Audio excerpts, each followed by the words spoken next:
آج غزہ کے مسلمانوں کی قسمت جاگی ہوئی. اللہ رب العزت آج ان کے خریدار بنی ہوئی ہے. روئے زمین کا سب سے مقدس جہاد آج غزہ کی سرزمین پہ ہو رہا ہے، جو بالکل بے غبار، ادھر مسلمان ادھر کافر، اور کافروں میں بدترین کافر. رسول اللہ صلی اللہ علیہ وسلم پر مسلمانوں سے دشمنی میں یہودی پہلے نمبر پر، مشرک دوسرے نمبر پر، بدترین کافر مقابلے پہ ہے.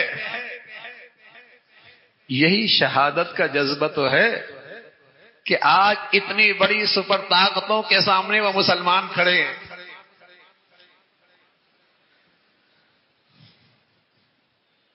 صدیوں پہلے کربلا کا واقعہ ہوا، لیکن آج کا کربلا کا واقعہ تو تازہ ہو رہا ہے.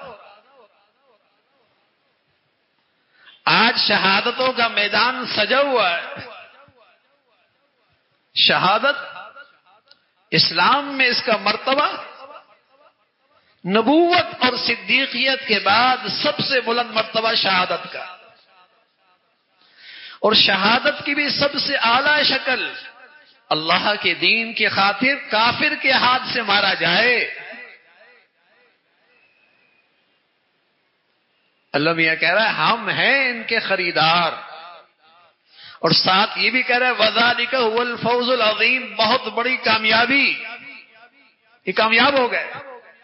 لیکن آج کے دنیا پرستوں کو ان کی کامیابی سمجھ میں نہیں آتی، اس لیے کہ شہید کو جب زخم لگتا ہے تو سچے نبی نے بتایا درد نہیں ہوتا، تکلیف نہیں ہوتی. اسی لمحے اللہ اس کی زندگی کی ساری خطائیں معاف فرما دیتا ہے.